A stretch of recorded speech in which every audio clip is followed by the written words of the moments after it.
بسم الله الرحمن الرحيم الحمد لله والصلاة والسلام على رسول الله وعلى آله وأصحابه أجمعين أما بعد ناظرین کرام السلام علیکم ورحمۃ اللہ وبرکاتہ۔ مسلمان کے شب و روز کے عنوان سے اس پروگرام کے ہمراہ ہم آپ کی خدمت میں حاضر ہیں۔ آج کی اس ملاقات میں ہمارا موضوع ہے ریا یعنی دکھاوے سے بچنے کی ضرورت و اہمیت۔ اس بات کو یوں سمجھنا چاہیے کہ دین اسلام میں ہمیں یہ تعلیم دی گئی ہے کہ اللہ عز و جل کی جانب سے انسان کو زندگی کی یہ جو انمول اور یہ جو قیمتی ترین نعمت سے نوازا گیا ہے۔ انسان کی یہ زندگی اور یہ قیمتی ترین نعمت یہ بے مقصد نہیں ہے۔ اللہ نے انسان کو اس دنیا میں محض کھیل تماشے کے لیے نہیں بھیجا،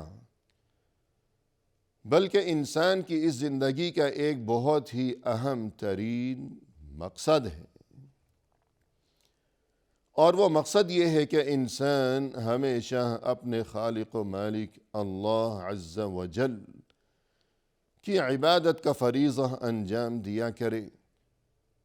اور یہ کہ ہمیشہ خلوص نیت کے ساتھ زندگی کے ہر شعبے میں، ہر معاملے میں، ہر قدم پر، ہر موڑ پر وہ اسی مقصد کی خاطر ہمیشہ کوشاں و سرگرداں ہی رہا کرے کہ کاش کسی طرح مجھے اپنے اللہ کی رضامندی و خوشنودی نصیب ہو جائے۔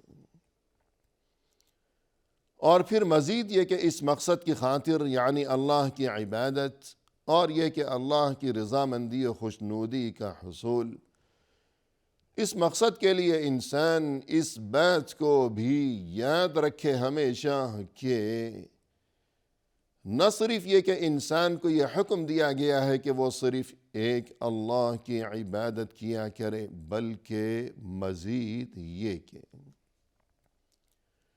وہ عبادت انجام دیتے وقت ریا سے ہمیشہ بچے، کہ دل میں یہ خواہش اور یہ خیال کبھی ہرگز پیدا نہ ہونے پائے کہ میں اس لیے اللہ کی عبادت کروں کہ لوگوں میں میری عزت ہو، میری شہرت ہو، میرا چرچا ہو۔ اور اس چیز کو اہل علم نے یوں بیان کیا ہے کہ انسان کو چاہیے کہ وہ اس معاملے کی نزاکت کو یوں سمجھا کرے کہ فرض کیجئے کہ انسان کے پاس کوئی بوری ہو اور وہ اس بوری میں اپنے لیے بہت کچھ ڈالتا چلا جا رہا ہے، کہ مثلاً غلہ ہے، اناج ہے، وہ جمع کر رہا ہے اپنے لیے اور بہت خوش ہو رہا ہے کہ میں نے بہت جمع کر لیا، مستقبل کے لیے سامان اکٹھا کر لیا، انتظام کر لیا، لیکن اسے خبر ہی نہیں کہ بوری کے نیچے سوراخ ہے، کہ جو کچھ یہ ڈال رہا ہے اوپر سے، نیچے سے دوسری جانب سے وہ اس سوراخ سے نکلتا چلا جا رہا ہے، اور یوں اس کی تمام تر محنت ضائع ہوتی چلی جا رہی ہے۔ تو یہی معاملہ ہے اس بارے میں کہ انسان اگر خوب اللہ کی عبادت کیا کرتا ہو، کہ نمازیں ہیں، روزے، حج اور زکوٰۃ وغیرہ ہیں، اور انسان یہ سمجھتا ہے کہ میں نے اپنے لیے بہت کچھ جمع کر لیا اپنی آخرت سنوارنے کے لیے، لیکن اگر دل کے کسی گوشے میں یہ خواہش ہو، یہ امنگ ہو کہ لوگ کتنے خوش ہوتے ہوں گے میری عبادت دیکھ کر، تو پھر اسے یہ بات سمجھ لینی چاہیے کہ اس کی یہ تمام عبادت اور یہ پونجی جو کچھ وہ جمع کر رہا ہے، خود کو ہلکان کر رکھا ہے، وہ ایک طرف سے جمع کر رہا ہے، لیکن دوسری طرف سے وہ سب کچھ نکلتا چلا جا رہا ہے، اور یہ کہ اس کے ہاتھ کچھ بھی آنے والا نہیں ہے سوائے حسرت کے اور سوائے ندامت و پشیمانی کے۔ قرآن کریم میں اللہ سبحانہ و تعالی نے ارشاد فرمایا وَمَا أُمِرُوا إِلَّا لِيَعْبُدُوا اللَّهَ مُخْلِصِينَ لَهُ الدِّينَ حُنَفَاءَ، لوگوں کو یہ حکم دیا گیا ہے کہ وہ صرف اللہ کی عبادت کیا کریں اخلاص نیت کے ساتھ، یعنی اولاً تو یہ کہ صرف اللہ کی عبادت کیا کریں، پھر مزید یہ کہ اخلاص نیت کے ساتھ، کہ نیت خالص ہو، کہ یہ مقصد ہو کہ اللہ کی رضامندی و خوشنودی مجھے نصیب ہو جائے، نہ یہ کہ اس کے دل میں یہ خواہش بھی ہو کہ اللہ کی رضا کے ساتھ ساتھ ایک دوسرا مقصد بھی پورا ہو جائے کہ لوگوں میں چرچا ہو، میری عزت بن جائے، شہرت ہو جائے، اور یہ کہ لوگ مجھے نمازی اور حاجی اور پرہیزگار کہہ کر پکارا کریں۔ اگر ایسی نیت ہوگی تو پھر عبادت ضائع چلی جائے گی۔ اور فرمایا قرآن کریم میں یا ایہا الذین آمنوا لا تبطلوا صدقاتکم بالمن والأذى کالذی ينفق مالہ رئاء الناس، اے ایمان والو، تم اپنے صدقہ و خیرات کو ضائع نہ کرو تکلیف پہنچا کر، یعنی جس کسی مسکین کی مدد کی ہے انسان نے، اور یہ کہ کچھ صدقہ و خیرات کیا ہے، تو اب انسان احسان جتانے لگے، اس کا دل دکھائے، اور یہ کہ اسے تکلیف پہنچائے، بات بے بات اسے یاد دلائے کہ دیکھو میں نے تمہاری مدد کی تھی، تو یوں اگر کوئی کیا کرتا ہے تو گویا وہ اپنے صدقہ و خیرات کو برباد کر رہا ہے۔ کالذی ينفق مالہ رئاء الناس، یہ تو اسی انسان کی طرح ہو گیا اس کا معاملہ کہ جو صدقہ و خیرات کیا کرتا ہو لوگوں کو دکھانے کی خاطر۔ یعنی اللہ کی طرف سے ہمیں اس آیت میں یہ بات سمجھائی گئی ہے کہ صدقہ و خیرات کو تم برباد نہ کرو احسان جتا کر۔ اگر تم نے ایسا کیا، یعنی صدقہ و خیرات کو برباد کیا احسان جتا کر، تو پھر یہ تو وہی معاملہ ہو گیا کہ جس طرح کوئی انسان یوں صدقہ و خیرات کو برباد کیا کرتا ہو کہ دکھاوے کی خاطر وہ صدقہ و خیرات کیا کرتا ہو، یعنی خود اللہ کی طرف سے یہ حقیقت بتا دی گئی کہ جو کوئی دکھاوے کی خاطر صدقہ و خیرات کیا کرتا ہے تو اس کا یہ صدقہ و خیرات یہ برباد ہے، یہ بیکار ہے، اور اس کا اسے کچھ بھی فائدہ حاصل ہونے والا نہیں ہے۔ اور فرمایا قرآن کریم میں یراؤون الناس ولا یذکرون اللہ الا قلیلا، کہ یہ جو منافقین ہیں یہ تو لوگوں کو دکھانے کی خاطر نمازیں پڑھتے ہیں اور اللہ کو تو یاد ہی نہیں کرتے مگر بہت ہی کم، اللہ کو بہت کم یاد کرتے ہیں، اور نمازیں جو پڑھتے ہیں تو یہ اللہ کی رضامندی کی خاطر یا اللہ کو یاد کرنے کی خاطر نہیں ہے، بلکہ لوگوں کو دکھانے کے لیے نمازیں پڑھا کرتے ہیں۔ یہ منافق قسم کے لوگ، گویا کہ منافقین کی ایک علامت، ایک نشانی قرآن کریم میں یہ بیان کی گئی کہ وہ نماز پڑھتے ہیں لوگوں کو دکھانے کی خاطر۔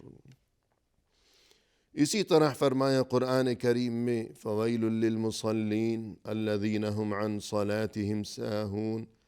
الذین هم یراؤون، بربادی ہے ان نمازیوں کے لیے جو نماز کے اصل مقصد سے غافل ہیں اور جو کہ فقط دکھاوا کیا کرتے ہیں، کہ نماز کا جو اصل مقصد ہے کہ اللہ کی عبادت، اللہ کی رضامندی و خوشنودی مجھے نصیب ہو جائے، اس مقصد کو وہ بھلائے بیٹھے ہیں، اور اس مقصد کی بجائے اللہ کی رضامندی کی تمنا کی بجائے وہ نمازیں پڑھتے ہیں صرف لوگوں کو دکھانے کی خاطر، تو ان کی یہ نماز باعث اجر و ثواب تو کیا بنے گی؟ ان کے لیے اللہ کی طرف سے مقبولیت، نماز کی قبولیت، یا نماز کی وجہ سے اجر و ثواب، یا نماز کی وجہ سے خیر و برکت، یہ سب کچھ تو درکنار، اس کا تو کوئی امکان ہی نہیں ہے، بلکہ اجر و ثواب اور خیر و خوبی کے بالکل برعکس فرمائے کہ ان کے لیے تو بربادی ہے۔ نماز پڑھ رہے ہیں، پھر ان کے لیے بربادی ہے۔ کیوں؟ اس لیے کہ الذین ھم یراؤون، یہ نماز پڑھتے ہیں لوگوں کو دکھانے کے لیے۔ تو اس سے ہمیں اس بات کو خوب سمجھ لینا چاہیے کہ یہ معاملہ کس قدر نازک ترین ہے، کہ نماز بھی پڑھ رہا ہے انسان، اور اجر و ثواب کی بجائے، خیر و برکت کی بجائے، نماز پڑھ کر وہ بربادی کا مستحق ہو رہا ہے اللہ کی طرف سے۔ رسول اللہ صلی اللہ علیہ وسلم نے ایک بار ارشاد فرمایا کہ ان اول الناس یقضی یوم القیامت علی، قیامت کے دن سب سے پہلے جن 3 افراد کا فیصلہ کیا جائے گا، تو فرمائے کہ یہ 3 افراد، ان میں سے سب سے پہلا انسان رجل استشہد، ایک شخص جو کہ دنیا میں شہید ہوا، اللہ کی راہ میں اس نے اپنی جان قربان کی ہے۔ ظاہر ہے کہ جان اپنی قربان کر دینا، جان لڑا دینا، اس سے بڑھ کر اور کیا عمل ہو سکتا ہے کہ انسان کتنی کوشش اور محنت کیا کرتا ہے اپنی جان بچانے کے لیے، تو جان قربان کر دی، لیکن یہ کہ فَأُتِيَ بِهِ فَعَرَّفَهُ نِعْمَتَهُ فَعَرَفَهَا، اسے حاضر کیا جائے گا، اللہ اسے یاد دلائے گا کہ دنیا میں تم نے جو ہے اپنی جان قربان کی، شہید ہو گئے، اور یہ کہ اس کے بعد اسے کہا جائے گا کہ تم نے یہ کیوں کیا؟ وہ کہے گا کہ قاتلت فیک حتی استشہدت، یا اللہ میں نے تیری راہ میں قتال کیا، جنگ لڑتا رہا اپنی جان ہتھیلی پر لیے ہوئے، یہاں تک کہ میں شہید ہو گیا، اپنی جان قربان کر دی۔ قال کذبت ولکنک قاتلت لأن یقال جری، اللہ کی طرف سے اسے کہا جائے گا کہ تم جھوٹ بول رہے ہو، تم نے دنیا میں اپنی جان کا نذرانہ اس لیے پیش کیا، اس لیے تم جنگ لڑتے رہے تاکہ لوگ تمہیں یوں کہیں کہ شہید، لوگوں کی طرف سے تمہیں عزت مقصود تھی، تو لوگوں نے کہہ دیا کہ فلاں شہید ہو گیا، اب ہمارے پاس تمہارے لیے کچھ نہیں ہے۔ فَسُحِبَ عَلَى وَجْهِهِ حَتَّى أُلْقِيَ فِي النَّارِ، اسے منہ کے بل گھسیٹا جائے گا اور جہنم کی آگ میں پھینک دیا جائے گا۔ وَرَجُلٌ تَعَلَّمَ الْقُرْآنَ وَعَلَّمَهُ وَقَرَأَ الْقُرْآنَ فَأُتِيَ بِهِ فَعَرَّفَهُ نِعْمَتَهُ فَعَرَفَهَا، دوسرا وہ شخص جس نے دنیا میں قرآن سیکھا، دوسروں کو بھی قرآن سکھاتا رہا، پڑھتا رہا، پڑھاتا رہا، زندگی بھر ہمیشہ قرآن پڑھنا، سیکھنا، سکھانا، اور اللہ کی طرف سے اسے یہ سب کچھ یاد دلایا جائے گا، اور وہ کہے گا کہ یا اللہ تیری خاطر میں دنیا میں قرآن پڑھتا رہا اور پڑھاتا رہا، لیکن اللہ کی طرف سے کہا جائے گا کہ کذبت ولکنک تعلمت العلم وعلمتہ وقرأت القرآن لیقال هو قارئ، تم جھوٹے ہو، تم دنیا میں اس لیے قرآن پڑھتے پڑھاتے رہے کہ لوگوں میں چرچا ہو جائے، لوگ یوں کہیں کہ یہ کتنا بڑا قاری ہے، اس کی تلاوت سنو، اس کی قراءت سنو، لوگوں نے کہہ دیا، جو تمہارا مقصد تھا وہ پورا ہو چکا، اب ہمارے پاس تمہارے لیے کچھ نہیں ہے۔ فَسُحِبَ عَلَى وَجْهِهِ حَتَّى أُلْقِيَ فِي النَّارِ، اسے بھی منہ کے بل گھسیٹتے ہوئے جہنم میں پھینک دیا جائے گا۔ وَرَجُلٌ وَسَّعَ اللَّهُ عَلَيْهِ وَأَعْطَاهُ مِنْ أَصْنَافِ الْمَالِ فَأُتِيَ بِهِ فَعَرَّفَهُ نِعَمَهُ فَعَرَفَهَا، اور تیسرا شخص، دنیا میں اللہ نے اسے خوب خوشحالی سے نواز رکھا تھا، اور یہ کہ وہ ہمیشہ صدقہ و خیرات اور یہ کہ اچھے کاموں میں یہ پیسہ خرچ کرنا، غریب و مسکینوں کی مدد کرتے رہنا، اس قسم کے کاموں میں وہ ہمیشہ خوب بڑھ چڑھ کر حصہ لیتا، پیش رہا کرتا۔ جہاں بھی صدقہ و خیرات کا معاملہ ہو اور کسی کی مدد کرنے کی بات ہو تو وہ ہمیشہ سب سے آگے نظر آیا کرتا تھا۔ تب اللہ کی طرف سے اسے یہ بات یاد دلائی جائے گی اور پوچھا جائے گا کہ تم نے ایسا کیوں کیا؟ وہ یوں عرض کرے گا کہ یا اللہ، ما ترکت من سبیل تحب ان ينفق فيها الا انفقت فيها لك۔ یا اللہ، ہر وہ کام کہ جس میں پیسہ خرچ کرنا تیری رضا کے حصول کا سبب ہو، کہ تجھے پسند ہو کہ اس کام میں روپیہ پیسہ خرچ کیا جائے، کوئی بھی ایسا کام میں نے دنیا میں نہیں چھوڑا۔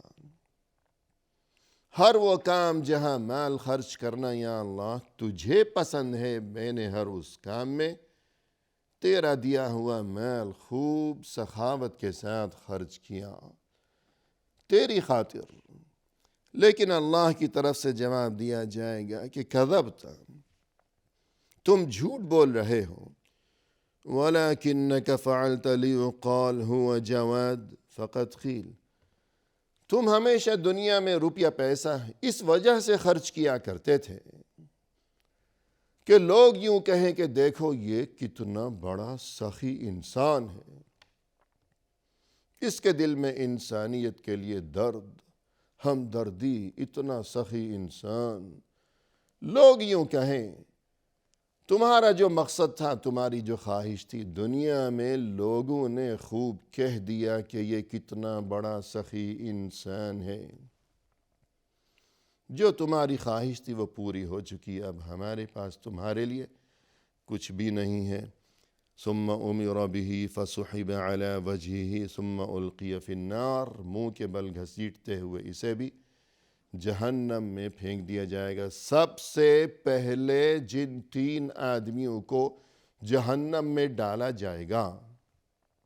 تو یہ وہ 3 لوگ ہیں۔ ایسے گناہ نہیں کہ زنا کیا یا برائی کی، وہ سب بھی اپنی جگہ بہت بڑی برائیاں ہیں، لیکن انہوں نے اچھے کام کیے،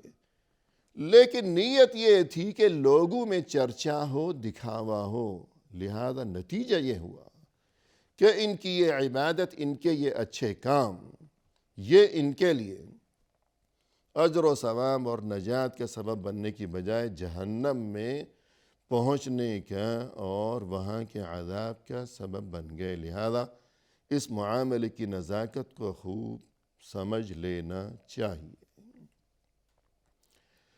اسی کے ساتھ ناظرین، اللہ کے حوالے ہمیں دیجیے اجازت۔ وآخر دعوانا ان الحمد للہ رب العالمین۔